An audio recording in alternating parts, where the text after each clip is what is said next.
Hi everyone. Today I'm really excited to be chatting with Greg Roworth, who is having some major success in his business entrepreneurial journey, and I'm looking forward to hearing from him today. I did a coaching course with him a few years ago, and he taught me some really great things. And now a few years later, he's changing direction. He's got some awesome news, and hopefully he'll be revealing some of those plans today. So how are you, Greg? Yeah, really well, thanks, Bonnie. And thank you for that introduction. Yeah, life's been pretty exciting over the last few months with recently selling the business that I've been involved in and have grown for the last 6 years in Melbourne since I came back from New Zealand.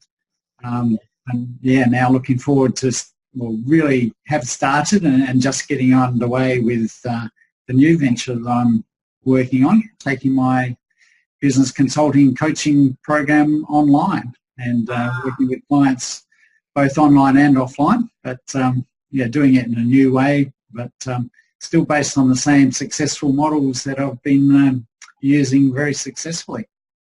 Yeah, very good. And I was exposed to those models a few years ago, and I know that you make it so easy for people to understand the very fundamentals that they need to grow their business and to scale it, and then to have it in a position where they can sell it. So so just for the people who are listening today, can you give us an overview of like what type of businesses you actually help? Sure. Most of my clients in the past have been business owners, so they own their own business, and from that, they can be from quite small businesses up to reasonably large businesses. And I've had clients who are everything from sole entrepreneurs to businesses with about 80 employees.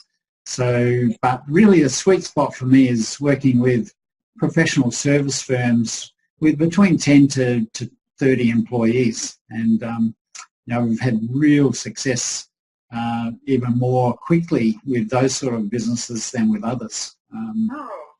Really? Yeah. And what? Tell me more about that. Like, what sort of problems do you help them resolve?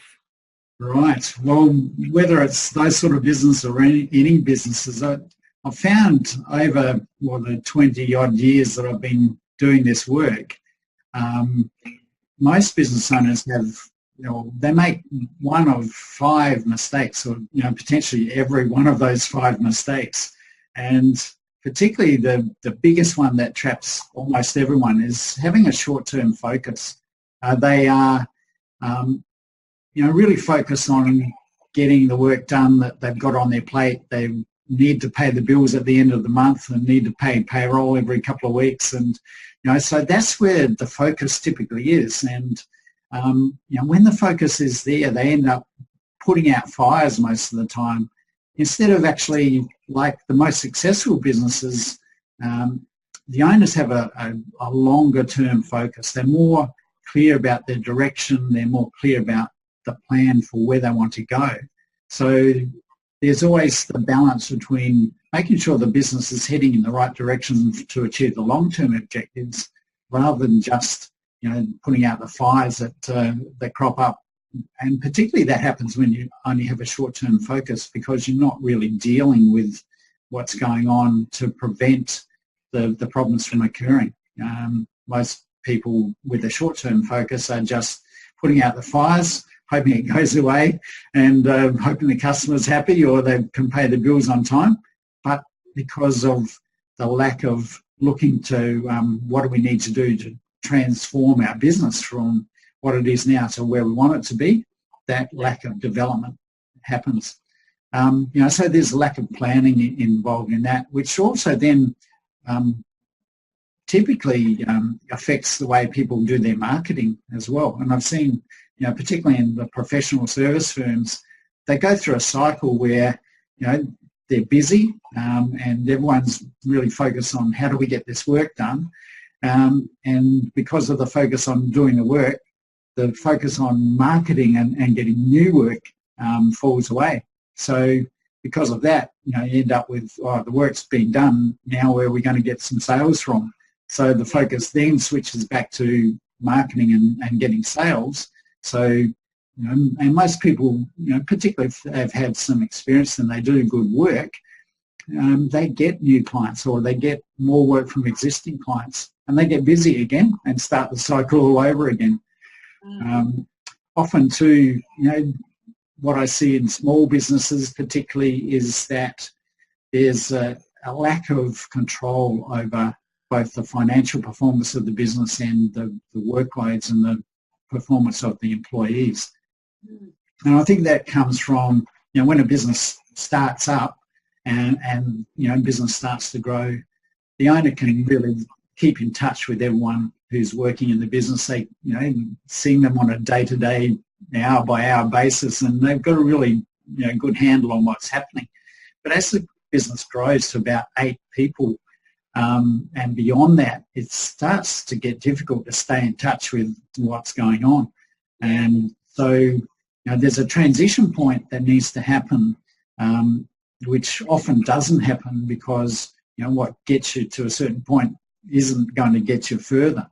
So, to grow beyond that point, you need better control systems, better operational systems and methods and communication systems. So employees know what's expected of them, they know what they need to do without having to refer back to the owner all the time. And the owner can have confidence that the employees are working well and efficiently because of the reporting systems they have in place. So when those aren't in place, it's difficult to grow beyond that point. And I think, one of the biggest challenges and mistakes a lot of small business owners make is trying to do it all themselves. That they don't look for mentors or look for successful people to support them in their growth, whether it's an ego thing or whether it's an expectation of it might cost too much to get that support. But really it's an investment that I've found extremely valuable in my own business development. I spend, $50,000 a year on mentoring at times, and it's, you don't always get what you want, but every time it's, you get enough to make it worthwhile. So, but the better the mentors are, the more success you're likely to have. So instead of trying to reinvent the wheel and try to work out how to grow your business successfully, so much more efficient to tap into the knowledge of someone who's been there and done it before you. So, my experience is that, most of the business owners I know are making all of those 5 mistakes, and consequently they're struggling in the business.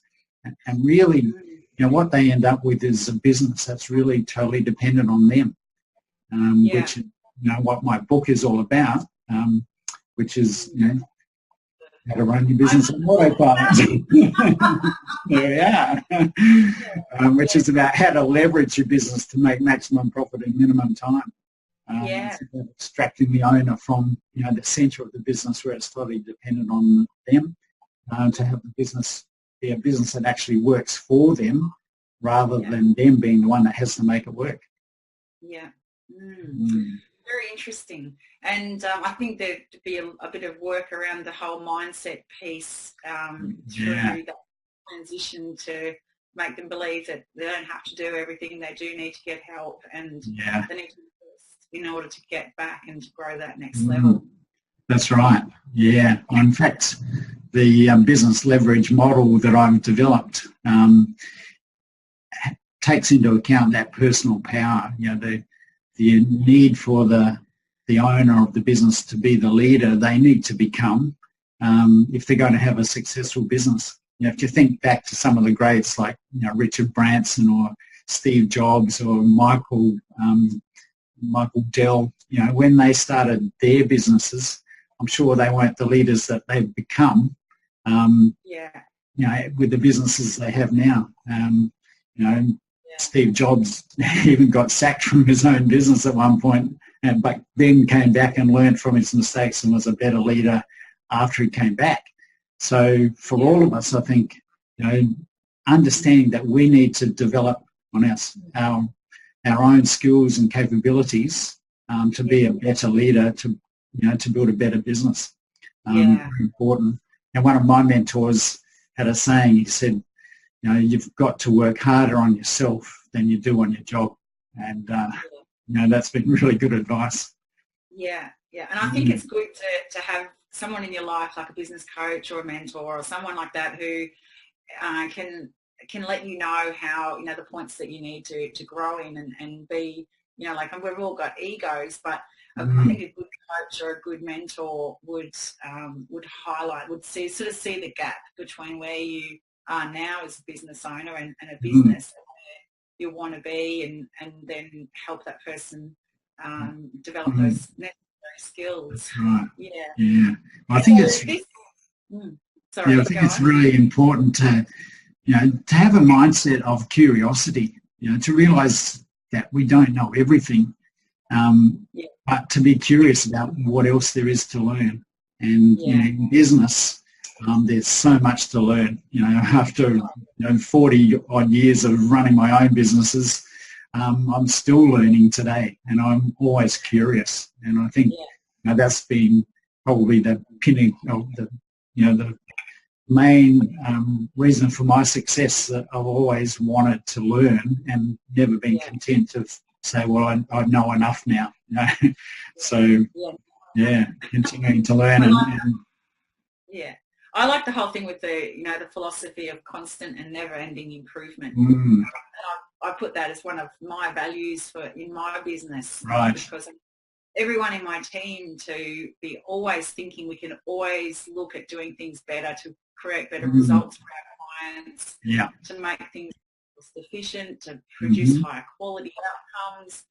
And that's part of their job description, is to always be considering ways to do things better. And just to engineer that in the culture. So can we have a look at your diagram? Like, I know it's on page 25, but I do want to, can we bring that up on the screen? Are you able to bring that up? I'm pretty sure that I can bring that up here. Because it's really good, and I think it gives people an overview if they want to have a look at the book. This is what I used a few years ago with Greg, and it goes through the personal development side, the key areas, and while you're putting that up on the screen, Greg, I'll just go over it. The Vacetta model, so that hasn't changed, that acronym. Right. It talks about some really interesting things, and it is the business fundamentals, and it's things where I think there's a lot of business owners that they just, they're so busy being busy that they don't think about these things, and they don't think, for example, the vision, what's important, like that's not really important, but it actually is, because it's the driving force behind everything that you do. Excellent. Yeah. So really the important things are, the personal power, as we were talking about, working on developing your own skills and capabilities, but then also how you work around developing your business, and the Vacetta model is the key aspect of that. And just going through those points, really each of those steps in the Vacetta model, strengthen the ability. I've drawn to that as a fulcrum of the leverage model there, because as we have a stronger fulcrum, we can develop more leverage. But each of those points in the Vacetta model really apply to addressing those critical mistakes that we were talking about earlier, because we've got the vision, which also incorporates your mission and your values.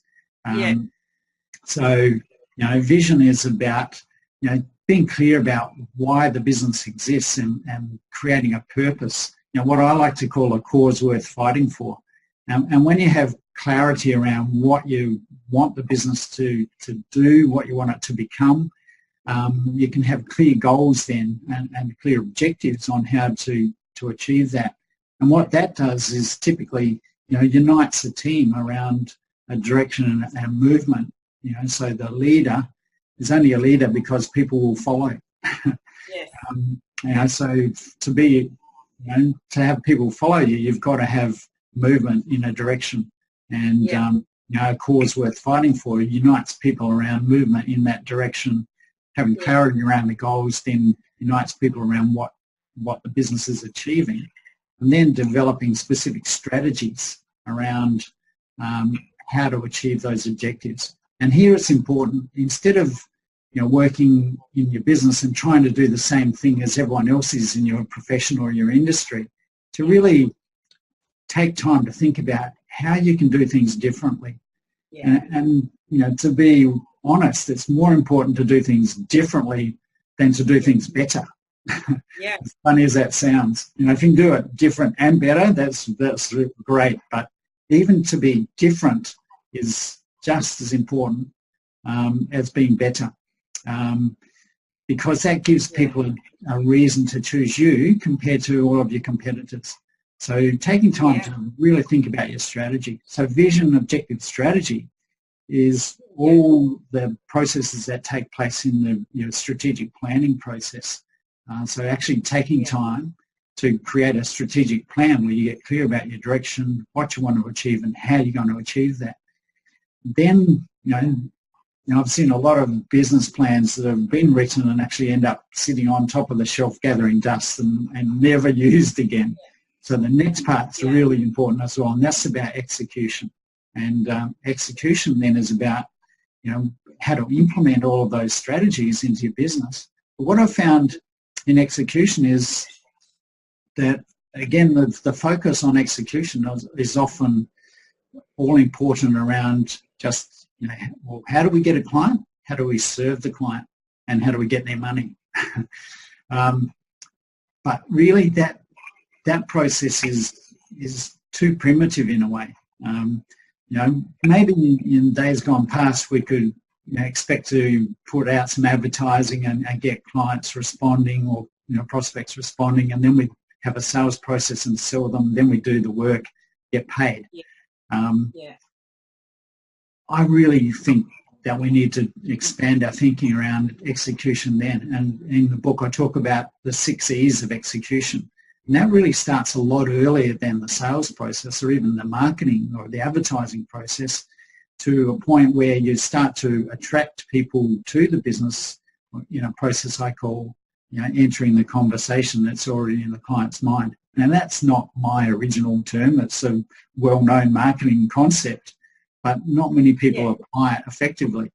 But having a methodology to actually understand that the client goes through a journey in their buying process. They don't wake up one day and think, oh, I think I'll go out and buy that person's product today.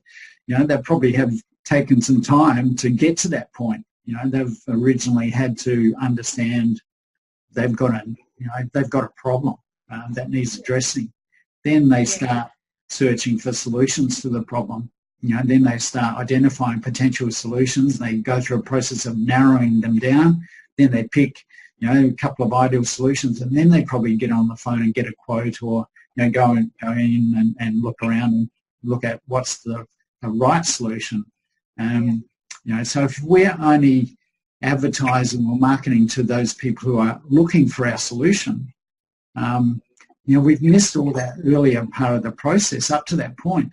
And at that point, it's very hard to differentiate yourself. As people already have made a fair bit of their minds up around what they want, and they're just looking for particularly I've found when people are going to look for a specific solution, they might have 2 or 3 people, they know what they want, and all they're saying was, here's what I want, what's your price?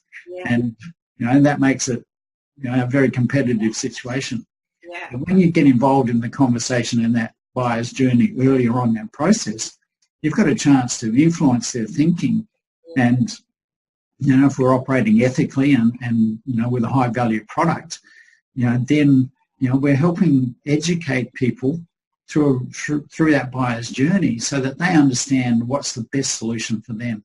And when you're the one who's involved in that education process, they see you as the expert. You become the authority. And when they come to the time it's right to buy, you're the only person they're going to go, or only business they're going to go and get that result from. So that 6 E's process. And then the important thing after the sale is made is to escalate the relationship. you want to be able to make sure that you're working with clients who are absolutely delighted with what you've done for them, so they come back, but also bring their friends. And when you've got a business that works efficiently and effectively through each of those 6 E's, you've got a business that's unbeatable. You've got a business that everyone wants to succeed, and that's the real formula for success, if I've ever heard it. Yeah, exactly. Yeah. Yeah, I totally agree, and that methodology is so world class. It's exactly what we use in the LinkedIn marketing, where we say there's the 3% of people who are ready to buy now. Yeah. Mm-hmm. But what about the other 97%? Yeah. And that's where the beauty of content marketing and sharing. That's right. And yeah. It all helps to develop those relationships, so that when the people are ready to make a decision, they are already knowing that you are the expert in that space. Yes. And they will call you when they're ready. Yeah. To buy. That's right. I mean, you notice our marketing method embedded all through that process I've just talked about, with obviously the content marketing, the books and the articles that I've written are a core part of that process. But I think you mentioned something very important that I didn't mention, and that is relationship. And, to me, I think, the new strategy for business is love. You've got to love your customer. You've got to demonstrate love in that all through the process, that you want the best results for your customer. And to me, that's what love is. Love is doing the best you can for the other person. And when you love your customers and they experience that, you're not getting that anywhere else. So, the relationship that you build with your customer is an intimate relationship, almost a relationship where they're bonded to you, and it's very hard to break. So, to be able to escalate that relationship and deliver more and more value over time, so that they, love you back. And they'll share that love with their friends and say, well, you've got to go and use these people, or buy this product. It's great. So that's it. And then the final 2 steps in the Vasetta process are really important too, because they're like the glue that holds it all together. And that's around teamwork and accountability, and making sure then you're managing a team to become self-sufficient, to become independent. Because one day, if you're going to run your business on autopilot and potentially, not have to work there, your people are the ones who need to be making the decisions you currently make. So you've got to start empowering them and developing their skills and working on them proactively to take your place. And part of that process too is that accountability, which is really all about a relationship again. I really like the way in the book that I've discovered, accountability is about a relationship between 2 people. One is a provider of resources. One is the one who executes on the tasks that are allocated. So, the accountability process is then, what do I need to do to support you to achieve success in that task? And then it's that person coming back and saying, well, here's what I've done, here's what I've achieved, here's where I haven't quite made it, and here's what I also need to be able to achieve that. So it's a partnership, a two-way street. It's not about, accountability is not about standing over someone saying, you haven't done what I've asked you to do. It's about a two-way relationship of support and nurturing to achieve the best results. And again, when you can achieve that in business, how are your employees going to feel about working for someone who's a leader like that? It's a great recipe for success. So building all of those elements into the way you grow your business is the recipe for success, and the recipe for building a business that runs on autopilot. Yeah, I love it. Where can people find this book? Currently, we're actually going to be doing an Amazon launch in about 6 weeks' time. And what I'm doing is actually giving the book away for free.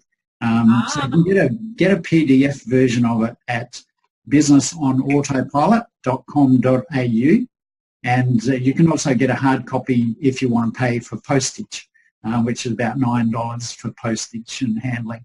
So businessautautopilot.com.au, you get a free PDF download and then an option to pay for postage to send you the hard copy.